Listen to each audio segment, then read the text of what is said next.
Just gonna add one little thing to that. No, that's okay, but lunch is not here yet. Oh, So okay. we have 3 more Okay. minutes. Esther's like Okay. driving around. Okay. Social media and your personal brand that you develop.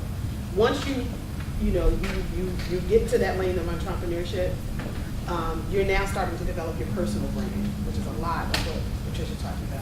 Having your personal brand, right? So what you sound like on the phone, what you look like, and what people can access online about you as well. So if you have that like really wild time, that boys going wild or girls going wild kind of function, make sure that you have your privacy settings in a way that it does not affect you professionally, and don't doubt that people will not look you up. I've had so many people reach out to me on LinkedIn. Okay? It's not a lot of things you can do on LinkedIn, but Facebook and how you present and what you talk about on Twitter, all those kind of things are so easy to access. So you really want to be, if you're in business, you want to be a little careful on social media about how you present yourself on anything that's controversial. Doesn't mean that you lose your identity, but maybe you don't want to talk about who you specifically are going to vote for, because could that cause you a deal? Does it need to? It doesn't need to. You know what I mean? Do you need to really talk about that? That's another type of conversation. So just recognize you almost put yourself, you really become like a bit of a public figure when you're in business.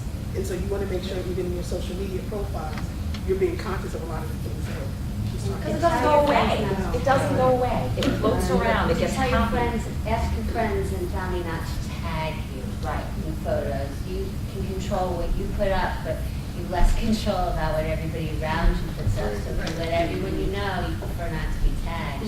And I do believe that there's some things that you can do in your settings now where You have to approve it. you have to approve the tag. And just so everyone knows, has a little bit of an understanding. The media room we have a pitching media room at the conference. And we do that because so many women, it's buzz and awareness. It's creating awareness of what you have available. And the best way to do that is through these different media venues, okay? Now, the reason why I started doing these road shows, quite frankly, is because the response that I was getting from the media representatives and the investors, and then there's also the retail area, is that they were hearing the same pitch. And that pitch going in that room was, and I know you guys addressed this is why you need to buy my product. This is why you need to hire my business service. This is why you need to hire me. Well, that's not going to grab a story from Brian. That's not going to grab a story on the New York Times. It's not going to grab a story on a news station. And so the reason why I brought this group here, which it's right on point, but it needs to be expanded a little bit, and that is when you have that opportunity, whether it's at the conference or, quite frankly, you happen to meet somebody. I mean, you have to meet, like I met Brian Jenkins with News 12 New Jersey as a lunch and networking thing.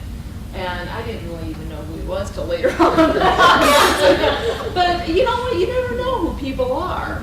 And so I guess what I said and presented what we were doing impressed him that he was willing to come in the media room, and the poor guy's been in there ever since. And so, that being said, he's also got to know some of the women and their businesses and their products and what they're doing. It's like, what, they have amazing stories. And their stories, their journey of how they got to where they are is what I want to hear, because that's the human interest. And that's where it's newsworthy, because his job is to find that newsworthy element that those people on TV are going to chime into News 12 New Jersey. And just also I want to piggyback on what Patricia was saying. I had the huge privilege a couple weeks ago, due to my really good girlfriend that called me up and heard on 101.5 radio that Barbara Corcoran was going to be at Branchburg Community College, which I have no idea where Branchburg is. Anyway, so I'm like, all right, I'm there. She's the Sharkette out of Shark Tank. I'm there. And I must say, when I met her and I did my pitch, and she said, good pitch. But that being said, how did she get started? Real estate is where she made her money in New York City. She was struggling. she decided to come up with the Corcoran Report. She made this up. And she did an analysis on what's selling in New York City. She did her top 10. She did, these are the most expensive places in New York City. And she sent it out. Just sent it out. Well, these publications picked up on it, and now they're publishing this. So now she's getting phone calls from Trump because his building was not on her most expensive list, and he wanted to know why. Oh, boy. And she was like, well, you just didn't fit. So then she got the meeting with Trump. So then she became known as the celebrity real estate person to go to. That's how she did it. And she took a step back, she just took a stab at it, and you never know. And that helped her propel her business. So I guess my point in bringing that story up, using and utilizing and knowing how to tap into the media can really help accelerate your business growth. You need to make sure, though, the business you're operating in, you're tapping the right media source. If you're running a lifestyle type of food, all right, and it's a higher end food, maybe the publication to try to reach is New Jersey Monthly magazine, okay, because that's their reader, that's their audience. So now you got to create the story as to why would New Jersey Monthly want to report on your business, okay? So if you have a business-to-business type of company, then NJ Biz makes better sense for you because that's that publication, if you're thinking of publications. So anyway, I'm done. I actually have a question on pitching, and it's very similar to what Melissa was talking about. For example, when Brian started talking real quick about technology, I went to Examiner.com, and I own a venture tour business. And Examiner.com, on the website, the top cover is fall hikes, which is what I'm doing right now. Shame on me. Why aren't I in the Examiner? So how do I, because you kept mentioning the term pitch, so what does that involve? Like, again, I could see a reporter maybe who wrote something. Do I contact them directly? Are there, like Melissa was talking about groups. I didn't even know there were groups to get connected to the media. Does the media send out anything like, hey, we're doing articles on fall hikes? Does anyone want to write something or get involved? Like, how do I get involved in that separation? There are lots of tools. I mean, one is most directly what you just did. You looked up Examiner.com. That was a particular publication, and you saw that they're doing this. And so, if I were you, I'd actually talk to him before I left to make sure that you're on track, and maybe he can even give you some heads up about who the person is that's going to be most interested in writing something about that. But it's that type of research. It's even what Pat spoke to. Is it Pat? Yes. Okay. What Patricia talked about that she did, with the Gannett local paper for her, it was taking a look at who was writing about something that fell into the category of something she wanted to get out there. And she took the time to give them exactly what they wanted. So for you, based on what you do, you know that right about now is the seasonal time to talk about the fall tours and things like that. So you take that time to look at someone who's written something about it that you may want to pitch to, and you take your subject matter and you just give it back to them in a format that makes sense for them. Now, would that be just through like emailing them and giving them an introduction, or sometimes at the set up a meeting? sometimes at the end of a columnist piece, they'll talk about how you can reach them. And people have preferences. You have some reporters who really don't want you to email them, they'd rather you call. You have some who don't want you to call, they'd rather you email. You have some who say contact me on Twitter. So that's where I talked about before, relationship development. So if there's a contact, if there's contact information there, you can engage that person, but you also want to make sure that you're talking about what you need to talk about, most importantly at the top, because they may not get to your third paragraph. So in those set of circumstances, and I find that challenging because you kind of got to get to know the reporter. Some reporters really don't even respond to their email, so now that's challenging. Some people don't answer the phone. So it does take time to kind of gauge that relationship. Don't be afraid of coming at a person more than one time and in more than one method. Now there are some actual tools that are out there that people can purchase. They can be a bit costly, but there are programs like Vocus, Cision, that give you all of that information. You can have their bells and whistles package, and you can just go in and put in a topic and find out how does this reporter like to be reached, what do they write about. They can be very costly and expensive. It depends on the size of your business whether or not that's of real value to you, or overkill. But there are different programs out there that exist. Can I just add something that you have to think of lead time too? The time to pitch somebody on fall walks is in the summer or June, not when it's happening. And a lot of the experts that I work with, I've learned that from them, that if they were going to pitch something for Valentine's Day, they were doing it before Christmas. And you have to give them that lead time because they're planning, far out like that. There's also a resource that I wanted to tell you. It's called Help a Reporter Out, HARO, and they're always looking for topics. And you'll see that they'll publish things in there, looking for experts, looking for story ideas, things like that. That's something that you could use as a good resource. And it's free. And it's free. Yeah, HARO, Help a Reporter Out. I think it's Haro.org. Haro.org.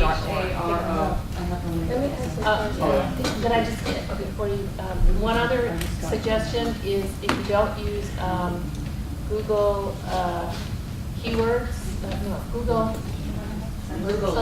Alerts, thank you, Google Alerts. So, whatever your topic is, your industry, absolutely put your name in there and your business name, and set it up so that, like I get every day, whenever there's been an article written, either a blog or, some sort of a print article, with the keywords that I put in there, I get that. So then if I see this article was written on work-life balance, I can see what publication it was, who wrote it. I have all that information right there. So it's a great free resource for you. Yeah, I wanted to know, how would you know what part of your story should you tell? Like, for example, me doing the chocolate flowers, I'm a construction worker by day. In that field is a more dominant male atmosphere, and it's sort of like a quiet, known fact that the women in construction aren't treated very nicely. And and like Melissa said, when I called her, I called her at that time because I was being screamed at, and I just was like frustrated at work. So I figured, let me call and see if I could get this product out that I made at a time when I was being very verbally abused at work. And I came home and I seen my mother. I said, okay, let me make a flower for her to make her feel better because I feel bad. So it's like, how do you know what part of the story? Who wants to hear that? You don't want to give somebody the sad story of what's going on and whatever you're going through at work, whatever. So how do you know what part that they want to hear? You want to keep everything. I'm always thinking you got to keep it all rosy, make it all nice. One of the things that I suggest is knowing what your message is. What is it that you want to get out about your business? So those are. I heard you say a lot of things. If your story was about the mistreatment of women on construction sites, and as a result, this is your outlet. But I don't really think that's your story. Your story is about your business, right? And it may be about some of the challenges that you face as a mom, a working mom, in a non-traditional role. And despite that, you're having, all of this energy versus, turning out to be a beautiful product. Right? So if your messaging and your focus is really about, I want to get information out about my business, you now determine what your messaging is. It doesn't change. You'll have those elements of your story that you may want to maybe filter in depending on the publication or the particular news outlet, if it's appropriate, if it's appropriate. But you have to know what your message is. And that's information that I would give to any client who, even in a crisis communication situation, something's happened. Know what you want to say and you don't want to say, right? Be clear on that, because your messaging really doesn't change. It's just your delivery and what other things you may add to it based on what you have. Does that make sense? Yeah. Also, I just want to point out that, obviously construction, majority of them are men, and as you pointed out, they're abusive. Sorry, but that could also be your angle, your asset, your greatest strength, because as much as they try to frustrate you, you rise above that. And I hope that you have a picture of yourself on the construction site in a hard hat holding the flowers entitled Steel Magnolias or something like that. The contrast is great.